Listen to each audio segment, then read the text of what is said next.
Hey, FlimsyLunchTray here with our Monday edition video here in World of Warships. So, as some of you know, in the Discord server, if you're part of the FLT Discord server, invite link is in the description below. And even some of my Gnome Clan friends, I've been talking about Radar Minotaur kind of frequently lately, and that is just because I absolutely love running Radar on Minotaur over the smoke. I haven't run smoke on Minotaur in some time now, and I'm just having a ball with it. So I want to just talk about and highlight more of a Radar Minotaur play. I do already have an upgrade and commander build on this that I'll put in the at the end of the video that you can watch. It is much longer than my traditional upgrade and commander build videos because there's kind of different play styles that you can have with the Minotaur. I mean, you can have your traditional smoke. You can run more of an open gunboat radar build, and then maybe there's even the AA build. So there's multiple things going on here, but this is on the NA server. I'm divisioned up with my clanmates, Forgotten Void and the Harugumo. So for those of you who may be a little unfamiliar with the Minotaur, it's a tier 10 tech tree British light cruiser. Extremely squishy. Very squishy. She does have a decent belt, but you have to know how to angle it just right, and I'll be an example of that when we go up against a Zal later on.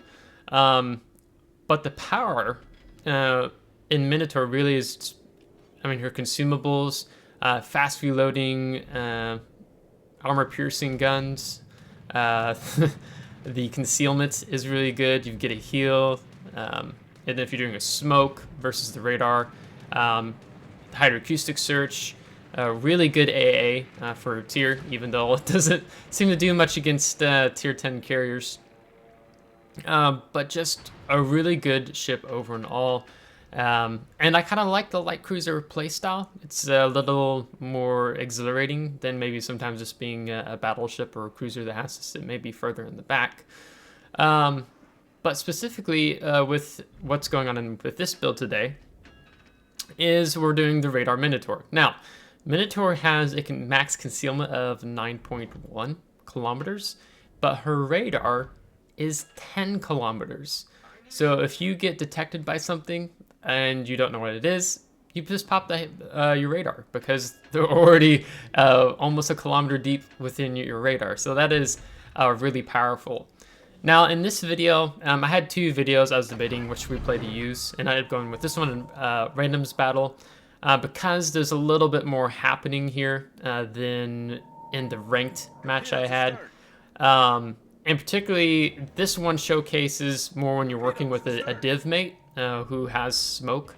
But when I don't have a div mate with smoke, I'm constantly using islands, just as like you see me here. And I popped this radar because I know that this, I think that's a Russian cruiser, is coming down the 9 line, and there's also should be an Iowa somewhere behind him. We've got a Bismarck coming in. This guy has radar too, and I'm in a really bad position in the sense of the Bismarck being off to my starboard bow. I'm not too concerned just because he doesn't have great accuracy. I mean, it's better than the Gigantus now for sure, but you can see we barely took any damage there. So I was playing a little gutsy, and I knew the radar would soon go down, so we stayed in the smoke. We didn't just abandon, run, freak out. Now, one of the things I like to do is after I light the radar and it goes down on cooldown, I then alternate to my hydroacoustic search. So you'll see my radar will be back up before my hydroacoustic search goes down. Also, because we're sitting here in smoke, we don't want to take any possible torpedoes. And we get to also use it defensively against this Russian cruiser who's charging in now, who is going to die to us as we grab the first blood. But, and yeah, you can see even though we're angled, we took a bit of a chunk there from the Iowa. I go ahead and burn a heal just because one of the things you have to be mindful of is, let's say you have a lot of heal potential, but your health pool is low, and you're like, oh, I'm going to use the heal later on. But then a battleship gets a salvo off on you, and you don't have your heal backup. I mean, you can just get wrecked I mean, it doesn't take very much for that to happen in Minotaur. So you just have to be mindful of that. Now I'm reversing because Void's smokescreen is dissipating. We're being detected by planes right now. But I'm trying to get the smoke between me and the Bismarck. So once the planes go away, it should be dark unless the Shimakaze to the south is detecting me, but he's just going behind an island now. So yeah, now we're gonna go dark. I think we also had a DD out in Bravo. And we grab another kill. So it is a bit of an aggressive play. You see I started off on behind, outside of the cap, and then I decided to step on with the Void. Just because I knew I could rely on that smoke if push came to shove and it got worse. So here's an example of being able to push out. Now we have this Iowa going down the 9-10 line, and I get to utilize this island. So I don't even have to worry about having a smoke screen here. I mean, it is difficult when you get into matches where you don't have much island cover, or maybe you spawn on a flank where there's not much islands on. So you really have to make of most of what you can do without it. And you have to just be very mindful of how vulnerable the Minotaur is. You're always wanting to set yourself up in a position where you are not at risk of being wrecked by an enemy cruiser or a battleship that can get a full salvo off onto you. I think with doing Radar Minotaur, you have to have really good map awareness. And you have to be super mindful of your positioning to get this ship, in my opinion, to work well. The good thing about Minotaur is that she has really good propulsion, although when you try to get her to stop, she keeps gliding for a bit, as you can see here. We didn't even get full speed, but it's taking her a while to stop. So you have to be mindful, because I've seen some Minotaur commanders who decide to slow down too late, and then they just glide out from behind an island, completely broadside to me. And I'm in Des Moines, and yes, I'm going to wreck you with the improved penetration angles that Des Moines has with her AP. So you have to be really mindful when you're utilizing islands with your positioning when you take a Radar Minotaur build. Like Iowa here has super accurate guns, and if I don't play it just right, I could totally get wrecked. So I'm always wanting to pay attention to where the guns are aimed, pay attention to priority target, which I'm pretty sure I have on Minotaur. I'm spacing it at the moment, because priority target gives you a little bit more information if there are ships targeting you, and if you are overextended, you need to go dark, so on and so forth. And you can usually do that pretty well with your concealment. Now, the issue that you can get into is maybe you're pushing in, and then all of a sudden you light up Petropavlovsk at 12.3 kilometers, and you want to get in more of a closer position, and you can't, just because the Russian radar is going to kind of lock you out. So you just have to be really mindful of how you're cading your positioning, knowing what other ships are around. You'll often see different points, especially when I approach Bravo Cap, that even though I'm shooting at a DD, I'm being mindful to what are all the cruisers and battleships doing up on the enemy spawn back above A cap, I believe it is. So I'm always trying to be mindful. You're often utilizing free look, and if you have default controls, that's just pressing the right mouse key, looking around while your guns stay locked onto the target, continuing to fire. So I see a lot of Minotaur commanders make a big mistake where they just want to get their torpedoes off. And to get your torpedoes off, it requires showing off too much side. You can get citadels or devastated by. You have to know when it is okay for you to get torpedoes off and when it is not okay for you to get torpedoes off. Because there's a lot of players give into that temptation of, hey, I can just throw a bunch of torpedoes down. Let me just do a gamer turn and go full broadside here. And it's just never good. So here we're approaching the cap. We got a thunderstorm over us right now. And as we draw closer, you can see I'm detected. And then I decide, okay, wait a moment, and then let's pop the radar. So you can see we had this Oland super close, because I believe the thunderstorm also improves your concealment further. So he is just not going to be having a good day. So that's something really satisfying when a DD gets too close to you, and you just pop your radar. I had a ranked match. I was probably 2-3 weeks ago on ranked and on Epicenter on Tears of the Cruisers, Tears of the Desert, and I popped my radar. I went to the central cap, and in chat all of a sudden you just see players go, "Oh God, a Radar Minotaur," the DDs. So a Radar Minotaur can strike a lot of fear in people's hearts, but you just have to know how to play it well. So here you can see I'm not going any farther. Void is being very proactive and very helpful with his smoke screen, so he's going to lay down a screen for me here, which is super helpful because the enemy team is going to start making a push from the alpha cap area. So now we just get to utilize the smoke screen, and we get to utilize our really fantastic DPM. Now the thing with Minotaur is that she struggles to do damage to enemy ships that are bow on or angled onto her. So you're really trying to focus on trying to get those superstructure hits in those instances. Where Minotaur is fantastic on with her AP is as soon as a battleship, a cruiser, destroyer gives you too much broadside, broadside is broadside, but they give you too much side, your armor piercing just instantly begins devastating them. I surprised the Shimakaze in this other ranked match that I was considering showing you. In my first salvo, I get 6,000 damage in one salvo alone. I mean, you can be getting up some really good numbers when you're focusing on battleships. You want to be going for the superstructure or the upper belt area, because if you aim too low on the hull, you're just going to be getting a lot of shatters, so on and so forth. So you just have to be mindful of how you're aiming, and knowing that when you are dealing with more bow on targets, it's going to be really difficult to land damage, but then that's when your torpedoes come into play. So you're going to see how I take advantage of that here shortly with the Seattle. He's going to be bow on, and we're just going to take advantage of our torpedoes. Now we saw that one torpedo and assumed there was more coming along the way, so I started angling in as I'm reversing here.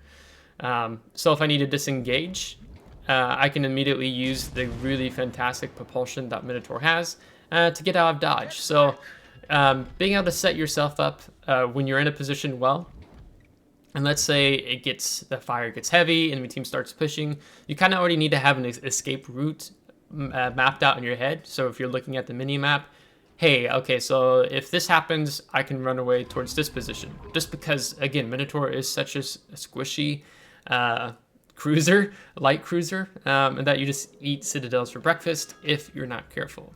So here the Seattle has a smoke puff in between him and I, and also I have this last puff from Void's Rugamo. So I'm getting some extra mileage out of it before it disappears. And because there's also that Zal, you can see off to the right of the screen. Now I'm assuming that the Seattle is probably going to push into my direction, so I dump the 2 racks of 4, because you get 16 torpedoes, 8 on each side. I dump them towards the island, and we pop a radar because he wasn't coming out of the smoke, and I wanted to know where he was at. Now here, I'm angling away because I know the Zal is going to fire, and you can see we bounce the entire salvo from the Zal. And that's when our torpedoes come in. So I really like trying to overlap torpedoes, kind of like if you spread your hands out, your fingers out, and then place your fingers in between one another. That's how I generally like to use Minotaur torpedoes. So there's not a window where a cruiser can get away or avoid that torpedo salvo that you just dropped. So we're focusing on this Colombo to the south. I'm not really concerned with the Zal at the moment. I'm trying to help my team out to the south because I want to help try to keep them alive. So you can see even at this long range, you have to be aiming rather well, just because the shell travel time, it takes a long time to get there, as we described the Confederate. So you can, the 2 ways I like to use the guns on the Minotaur is you can fire a whole salvo, all the guns at the same time, or if you have a target, let's say like a destroyer or cruiser who's wiggling on you, using the rudder shift trying to avoid your salvos, is go into ripple fire mode, because then it makes it much more difficult for that destroyer player to avoid a ripple fire versus 1 salvo at a time. So we go dark here, and it's 3 versus 2 at this point. We've lost Doer Void. I don't actually remember what happened to him. But I'm going to go ahead and use what time we have left on the clock to go ahead and see about getting some damage in here on the Zal. Here you can see the propulsion. I'm able to avoid that salvo completely just because of how good the propulsion is. So you really get to utilize that to your advantage a lot, but you have to be mindful that you don't glide out past an island if you're going to stay dark. You have to start slowing down soothe into than what you often think you need to do. So I'm trying to get some good hits on the Zal. I'm hoping to be able to polish him off because I'm going for a Kraken Unleashed here. But the Zal has played a good game up to this point. He's being really mindful. Here you can see I wasn't angling well, and so we took a pin there. I don't think it was a Citadel. It may have been. So you just have to be mindful. So we're being a little bit greedy there and trying to get the Zal. If the situation was worse and there was a lot of ships around, I just would have gone dark. I wouldn't have open gunboat in that situation to ensure my team gets the win. Just to be clear on that. So post-battle results, personal score, over 880,000 credits, over 10,800 experience, over 2,300 free XP with, I think that's General Offensive, Confederate, First Blood, and 163,000 damage with 2 torpedo hits, a solo cap, 4 destroyed, and 2 torpedo hits, and 426 shell hits. So the DPM potential on Minotaur is just really, really good and really fun. So we're going to top the team with over 2,100 base experience with our GK and our Tier 8 Russian CV doing a good job coming in at 2 or 3. And there you can see the Zal that he was doing a pretty good job, that he topped the team. Oh, what did he do? Get 6 kills? I was trying to see how many kills he got. Here you can see a layout of the damage. Potential damage. It looks like it's over 600,000. The number's a little too small on my screen. But again, you really want to be utilizing islands in coverage when you are doing a Radar Minotaur build, and that you really need to have map awareness and positioning in mind. So I learned really from playing Des Moines, because Des Moines, you make islands your waifu. You marry the island in Des Moines to do really crazy good damage. Then picking the moments when you can break cover and do continue on with that damage or go dark to position to the next island. So that really helped me in learning the Minotaur, kind of playing a certain similar style. But with the Minotaur, your power really comes when you're able to get all your guns on target, not just the front 2 or 3 turrets, but all guns on target, and utilizing, again, your coverage well, and knowing when you can be feisty and when you need to go dark or disengage, just because you have such squishy armor. So that's going to wrap the video up. I will attach the upgrade commander build for the Minotaur here at the end. Again, I do apologize. When I first started doing those videos, I've made that video too long. It's 50 minutes long, and it feels rough to say that out loud. But I do have timestamps on it if you are looking for things in particular. In between the upgrades, your consumables, and your commander skills. So it's broken up there. I just went too much in depth on it, so I try to keep those videos now at 30 minutes. So if you liked today's video, give it a thumbs up. If you did not, give it a thumbs down. Subscribe if you do want to see more. If you haven't subscribed, thanks so much. I really appreciate it. And until next time, take care.